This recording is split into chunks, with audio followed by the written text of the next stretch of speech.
أعوذ بالله من الشيطان الرجيم إنني أنا الله لا إله إلا أنا فاعبدني وأقم الصلاة لذكري. ഏറെ പ്രിയം നിറഞ്ഞ വിദ്യാർത്ഥികളെ, അസ്സലാമു അലൈക്കും വറഹ്മത്തുള്ളാഹി വബറകാതുഹു. നമ്മുടെ ജീവിതത്തിലൊക്കെ ഏറ്റവും പ്രധാനപ്പെട്ട ഒരു കാര്യത്തെക്കുറിച്ചാണ് ഇന്ന് നമ്മൾ സംസാരിക്കുന്നത്. അത് പടച്ചവനോടുള്ള ബന്ധമാണ്.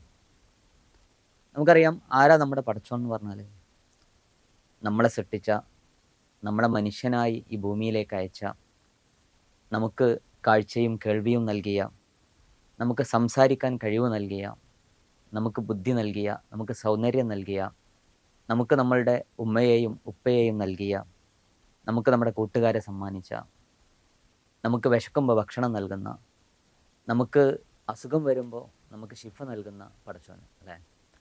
അപ്പോൾ ആ പടച്ചോനെയാണല്ലോ നമ്മുടെ ജീവിതത്തിൽ നമുക്ക് ഏറ്റവും കൂടുതൽ ബന്ധം ഉണ്ടാവേണ്ടത്. ആരോടാണ്? അള്ളാഹിനോടാണ്. നമ്മുടെ ജീവിതത്തിൽ നമ്മൾ ഏറ്റവും കൂടുതൽ സ്നേഹിക്കേണ്ടത്, ഇഷ്ടപ്പെടേണ്ടത് ഒക്കെ അള്ളാഹിനെയാണ്. ഈ പടച്ചോനോട് ഇപ്പോൾ ഒരാളെ നമ്മൾ സ്നേഹിക്കുമ്പോഴും ഒരാളെ നമ്മൾ ഇഷ്ടപ്പെടുമ്പോഴും എന്ത് വേണം? ആ ആളോടൊരു ഒരു കണക്ഷൻ വേണം അല്ലേ? അള്ളാഹിനായിട്ടുള്ള ആ കണക്ഷന് എങ്ങനെയാണ് നമ്മൾ രൂപപ്പെടുത്തുക? അതിൻ്റെ വഴി എന്ന് പറയുന്നതാണ് നമസ്കാരം എന്ന് പറയുന്നത്, അസ്വലാത്ത്. നമ്മുടെ ജീവിതത്തിൽ, ഒരു വിശ്വാസിയുടെ ജീവിതത്തിലെ ഏറ്റവും പ്രധാനപ്പെട്ട ഒരു കാര്യമാണത്, നമസ്കാരം എന്ന് പറയുന്നത്. നമസ്കാരം എന്ന് പറഞ്ഞാൽ ശരിക്കും പടച്ചവനോടുള്ള ഒരു കണക്ഷൻ രൂപപ്പെടുത്തലാണ്. ആ കണക്ഷൻ ഉണ്ടായാലാണ് ബാക്കിയൊക്കെ ഉണ്ടാവുള്ളൂ. ഇപ്പോൾ നമ്മളുടെ ഇൻ്റർനെറ്റ് പോലെ, ഇപ്പോൾ നമ്മുടെ ഫോണിൽ നമ്മുടെ റേഞ്ച് മിസ്സായാലും എന്താവും? നെറ്റ് കട്ടാവും അല്ലേ? അല്ലെങ്കിൽ വൈഫൈ ഓഫായാലൊക്കെ നെറ്റ് കട്ടാവും. അപ്പോൾ നെറ്റ് കട്ടായാൽ ഡിസ്കണക്ഷനാണ്. അപ്പോൾ ഡിസ്കണക്റ്റഡ് ആയാൽ പിന്നെ നമുക്ക് പലതും കിട്ടൂല. ഫോണിൽ നമ്മുടെ ഇൻ്റർനെറ്റ് കിട്ടാവുമ്പോൾ യൂട്യൂബും വീഡിയോസും ഒന്നും കിട്ടൂല. ഇതുപോലെയാണ് പടച്ചോനോടുള്ള കണക്ഷൻ. നമസ്കാരമില്ലെങ്കിൽ ആ കണക്ഷൻ ലോസ്റ്റ് ആവും. പിന്നെ നമ്മുടെ ജീവിതത്തിൽ മറ്റെന്തുണ്ടായിട്ടും അതുകൊണ്ട് പ്രയോജനം ഉണ്ടാവില്ല. അതുകൊണ്ട് നമസ്കാരം എന്ന് പറയുന്ന ഒരു കാര്യം, അത് അള്ളാഹിനായിട്ടുള്ള ഒരു കണക്ഷൻ അങ്ങ് ബിൽഡ് ചെയ്യലാണ്.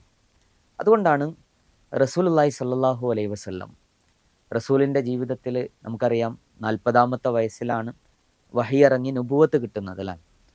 അപ്പോൾ നുബുവത്ത് കിട്ടി റസൂൽ ആദ്യ സമയത്തൊക്കെ പേടിച്ചു പോയി.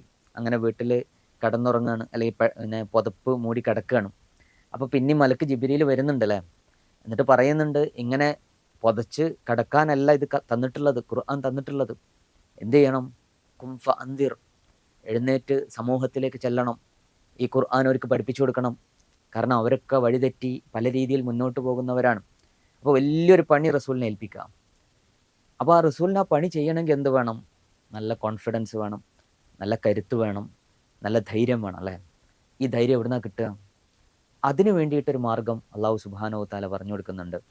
യാ അയ്യുഹൽ മുസമ്മിൽ ഖുമിൽ ലൈല ഇല്ലാ ഖലീല എന്ന് പറഞ്ഞു. അതായത് ആ സമയത്ത് തന്നെ, അതായത് ഇതിൻ്റെ തുടക്ക സമയത്ത് തന്നെ റസൂൽ സല്ലല്ലാഹു അലൈഹി വസല്ലമയോട് പറയാണ്, രാത്രി എഴുന്നേറ്റ് നിസ്കരിക്കണം. അപ്പോൾ രാത്രി കുറേ സമയം നീച്ച് നമസ്കരിക്കുക. കാരണം അതിലൂടെ പടച്ചോനായിട്ടുള്ള ഒരു ബന്ധം ഉണ്ടാവും. അപ്പോൾ പടച്ചോനായിട്ടുള്ള ഒരു ബന്ധം ഉണ്ടായാൽ എന്താ സംഭവിക്കുക? ആ രാവിലെ എഴുന്നേറ്റ് സമൂഹത്തിലിറങ്ങി വലിയ ഒരു കാര്യം ചെയ്യാനുണ്ട്, ഒരു ദൗത്യം നിർവഹിക്കാനുണ്ട്, ഒരു ഡ്യൂട്ടി ചെയ്യാനുണ്ട്. ആ ചെയ്യാവുന്ന ഡ്യൂട്ടി എന്ന് പറഞ്ഞാൽ അത്ര എളുപ്പമല്ല. അതിന് മുന്നിൽ ഒരുപാട് എതിർപ്പുകൾ ഉണ്ടാകും, പലരും അത് തടയും, പല പ്രശ്നങ്ങളും ഉണ്ടാവും. അപ്പോൾ അവിടെയൊക്കെ വളരെ ധൈര്യമായി കോൺഫിഡൻസോട് കൂടി മുന്നോട്ട് പോകണമെങ്കിൽ എന്ത് വേണം? പടച്ചോൻ്റെ ഒരു ബന്ധം വേണം എപ്പോഴും. അതുണ്ടാവുന്നത് എവിടുന്നാ? അതുണ്ടാവാൻ ഈ നമസ്കാരം വേണമെന്നാണ്. അപ്പോൾ ആദ്യ സമയത്ത് തന്നെ അള്ളാഹിൻ്റെ റസൂലിനോട് ഈ നിസ്കാരത്തെക്കുറിച്ച് പറയുന്നുണ്ട്, അസ്വലാത്ത് എന്ന് പറയുന്നത്. ഈ പിന്നീട് നമുക്കറിയാം, നമ്മളിപ്പോൾ 5 നേരത്തെ നിസ്കാരമാണ് നിസ്കരിക്കുന്നത്. ഈ 5 നേരത്തെ ഈ നമസ്കാരം നിർബന്ധമാക്കപ്പെടുന്നത് പിന്നെയും കുറേ കൊല്ലങ്ങൾക്ക് ശേഷമാണ്. ആദ്യ സമയത്ത് രാത്രി നിസ്കരിക്കാനാണ് പറഞ്ഞിരുന്നത്. പിന്നെ ചില സമയത്ത് പകല് ചില സമയങ്ങളിലൊക്കെ നിശ്ചയിച്ചു കൊടുത്തു. പക്ഷെ 5 നേരത്തെ സുബഹി മുതൽ ഇങ്ങനെ ളുഹർ, അസർ, മഗ്രിബ്, ഇശാ ഇങ്ങനെ തുടങ്ങിയിട്ടുള്ള 5 സമയത്തെ നമസ്കാരം എപ്പോഴാണ് നിർബന്ധമാവുന്നത്? നിങ്ങൾക്ക് അറിയുന്നുണ്ടാവും അല്ലേ? എപ്പോഴാണ് നിർബന്ധമാവുന്നത്? മിഅ്റാജിൻ്റെ സമയത്താണ്. ഓക്കെ, മിഅ്റാജ് എന്ന് പറഞ്ഞാൽ എന്താ? നമുക്കറിയാം, റസൂലുള്ളാഹി സ്വല്ലല്ലാഹു അലൈഹി വസല്ലം നുബുവത്ത് കിട്ടിയിട്ട് റസൂലായിട്ട് 13 വർഷമാണ് മക്കയിൽ താമസിച്ചത്. ഈ 13 വർഷം കഴിഞ്ഞിട്ട് മദീനയ്ക്ക് പോകുന്നുണ്ട്. അപ്പോൾ മദീനയ്ക്ക് പോകുന്നതിൻ്റെ കുറച്ച് മുമ്പ്, 1 വർഷം മുമ്പ് എന്നൊക്കെ പറയുന്നുണ്ട്, വളരെ പ്രയാസകരമായ ഒരു സമയമാണ്. റസൂലിൻ്റെ ജീവിതത്തിൽ പല ദുഃഖങ്ങളും പ്രയാസങ്ങളൊക്കെ ഉണ്ടാവുന്നൊരു സമയം റസൂലിനെ പല രൂപത്തിൽ ആക്രമിക്കുന്നു, പരിഹസിക്കുന്നു, ഒറ്റപ്പെടുത്തുന്നു.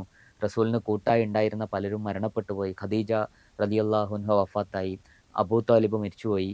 അപ്പോൾ വലിയ ത്വായിഫിൽ നിന്നൊക്കെ ആളുകൾ കൈവെടിഞ്ഞു. ഇങ്ങനെ പലതരത്തിലുള്ള പ്രയാസത്തിലൂടെ കടന്നു പോവുകയാണ്. അപ്പോഴാണ് അള്ളാഹു സുബ്ഹാനഹു തആല അള്ളാൻ്റെ അരികിലേക്ക് കൊണ്ടുപോകുന്നത്. ഇസ്രാ മിഅ്റാജ് എന്ന് നിങ്ങൾ കേട്ടിട്ടുണ്ടാവും. ഇസ്രാ എന്ന് പറഞ്ഞാൽ അതിൻ്റെ അർത്ഥം എന്താ? രാത്രി സഞ്ചരിക്കുക, രാത്രി യാത്ര ചെയ്യുന്നതിനാണ് ഇസ്രാ എന്ന് പറയാം. അതായത് റസൂൽ സല്ലല്ലാഹു അലൈഹി വസല്ലം മക്കയിൽ നിന്ന് മസ്ജിദുൽ ഹറമിൽ നിന്ന് ഫലസ്തീനിലെ മസ്ജിദുൽ അക്സയിലേക്ക് രാത്രി കൊണ്ടുപോയി. അള്ളാഹു കൊണ്ടുപോയി. ബുറാക്ക് എന്ന് പറയുന്ന ഒരു വാഹനം വന്നു. ആ വാഹനത്തിൽ കയറി. അത് ഹൈ സ്പീഡാണ്. ഇന്നത്തെ എല്ലാ വിധത്തിലുള്ള വാഹനങ്ങളെക്കാളും സ്പീഡുള്ള വാഹനം അള്ളാഹു റസൂലിന് കൊടുത്തിരുന്നു. അത് ആ സമയത്ത് കൊടുത്തിരുന്നു പ്രത്യേകമായിട്ട്. അങ്ങനെ അതിൽ ഫലസ്തീനിലെത്തി. അന്നത്തെ കാലത്തൊക്കെ കുറേ ദിവസങ്ങളോളം സഞ്ചരിക്കണം ഫലസ്തീനിലെത്തണമെങ്കിൽ. പക്ഷെ കുറച്ച് സമയം കൊണ്ട് റസൂല് മസ്ജിദുൽ അക്സ എത്തി. അവിടെ റസൂല് നിസ്കരിക്കുന്നുണ്ട്. അതിൻ്റെ ചരിത്രം വേറെ ഉണ്ട്, അതിലേക്കും കടക്കുന്നില്ല. എല്ലാ അമ്പിയാക്കളെയും അള്ളാഹു അവിടെ കൊണ്ടുവന്നു. അവർക്ക് ഇമാമായിട്ട് റസൂൽ നിസ്കരിച്ചു എന്നൊക്കെയാണ്. അപ്പോൾ ഏതായാലും അവിടുന്ന് പിന്നെ മസ്ജിദുൽ അക്സയിൽ നിന്ന് പിന്നെ എവിടേക്ക് പോയി? ആകാശ ലോകത്തേക്ക് അള്ളാൻ്റെ റസൂൽ പോയി. അതാണ് മിഅ്റാജ്. മിഅ്റാജ് എന്ന് പറഞ്ഞാൽ കയറിപ്പോകുക എന്നാണ്. അറജ എന്ന് പറഞ്ഞാൽ കയറി പോകുന്നതിന് പറയാം. അപ്പോൾ റസൂൽ ആകാശ ലോകത്തേക്ക് പോയി. അപ്പോൾ ഇസ്രാ എന്ന് പറഞ്ഞാൽ മസ്ജിദുൽ ഹറമിൽ നിന്ന് മസ്ജിദുൽ അക്സയിലേക്ക് പോയ യാത്രയും, മിഅ്റാജ് എന്ന് പറഞ്ഞാൽ മസ്ജിദുൽ അക്സയിൽ നിന്ന്, ഫലസ്തീനിലെ മസ്ജിദുൽ അക്സയിൽ നിന്ന് ആകാശ ലോകത്തേക്ക് പോയ യാത്രയുമാണ് മിഅ്റാജ് എന്ന് പറഞ്ഞത്. അപ്പോൾ അവിടെ ഒരുപാട് കാഴ്ചകൾ കണ്ടു. ആലമുൽ ഗൈബ് എന്ന് പറയും. എന്താ ഗൈബ് എന്ന് പറഞ്ഞാൽ? ഗൈബ് എന്ന് പറഞ്ഞാൽ അദൃശ്യമായ, അതിഭൗതികമായ എന്നാണ്. മെറ്റാഫിസിക്കലാണ്. നമ്മളുടെ ഈ ഭൗതിക ലോകത്തിനപ്പുറമുള്ള, നമ്മളുടെ കണ്ണുകൊണ്ട് കാണാൻ പറ്റാത്ത, നമ്മളുടെ എത്ര യന്ത്രങ്ങൾ വികസിപ്പിച്ചെടുത്താലും, എത്ര സയൻസും ടെക്നോളജിയും വികസിപ്പിച്ചെടുത്താലും നമുക്ക് കണ്ടെത്താൻ കഴിയാത്ത ഒരു ലോകമുണ്ട്. ആ ലോകമാണ് ആലമുൽ ഗൈബ് എന്ന് പറഞ്ഞാൽ. അവിടുത്തെ കുറേ കാഴ്ചകൾ അള്ളാൻ്റെ റസൂൽ കാണുന്നുണ്ട്. മലക്കുകളെ കാണുന്നുണ്ട്. അതുപോലെ തന്നെ അവിടുത്തെ സ്വർഗവും നരകവും കാണിച്ചു കൊടുക്കുന്നുണ്ട്. അതുപോലെ അവിടുത്തെ സിദ്റത്തുൽ മുൻതഹ എന്ന് പറയുന്നൊരു മരമുണ്ട്. ഇതിൻ്റെ ഏറ്റവും അറ്റത്തുള്ള ഒരു മരമാണ്. അതൊക്കെ റസൂൽ കാണുന്നുണ്ട്. അപ്പോൾ അവിടുന്ന് അള്ളാഹുവുമായിട്ടുള്ള കൂടിക്കാഴ്ചയ്ക്ക് ശേഷം തിരിച്ചു വരുമ്പോൾ അള്ളാഹു സുബ്ഹാനഹു തആല നൽകുന്ന സമ്മാനമാണെന്ത്? 5 നേരത്തെ നമസ്കാരം എന്ന് പറഞ്ഞാൽ. അപ്പോൾ ഈ 5 നേരത്തെ നിസ്കാരം എന്ന് പറഞ്ഞാൽ ശരിക്കും ഒരു സമ്മാനമാണ്. അതെങ്ങനെ സമ്മാനാവുന്നത്? കാരണം മിഅ്റാജ് എന്ന് പറഞ്ഞാൽ എന്താ? അള്ളാൻ്റെ റസൂലിന് ഈ ലോകത്ത് നിന്ന്, ഭൂമിയിൽ നിന്ന് ആകാശ ലോകത്തേക്ക് യാത്ര പോയി അള്ളാൻ്റെ അടുത്തെത്താൻ പറ്റി. അതൊരു വലിയ അത്ഭുതകരമായ ഒരു യാത്രയാണ്.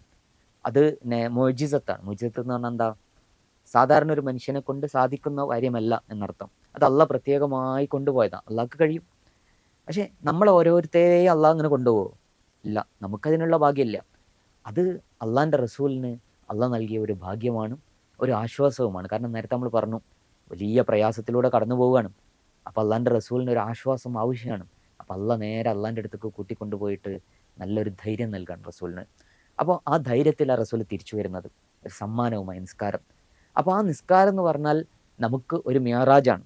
കാരണം റസൂല് ഈ ഭൂമിയിൽ നിന്ന് അള്ളാൻ്റെ അടുത്തേക്ക് പോയ പോലെ നമുക്ക് ഓരോരുത്തർക്കും നമ്മളുടെ മനസ്സുകൊണ്ട് അള്ളാഹുവിൻ്റെ അടുത്തേക്ക് പോയി അള്ളാഹിനോട് സംസാരിക്കാനുള്ള ഒരു അവസരമാണ്. അല്ലെങ്കിൽ അള്ളാഹു നമ്മളുടെ അടുത്തേക്ക് വന്ന് നമ്മൾ അള്ളാഹുവിനോട് സംസാരിക്കാനുള്ള ഒരു അവസരമാണ് നമസ്കാരം എന്ന് പറഞ്ഞാൽ.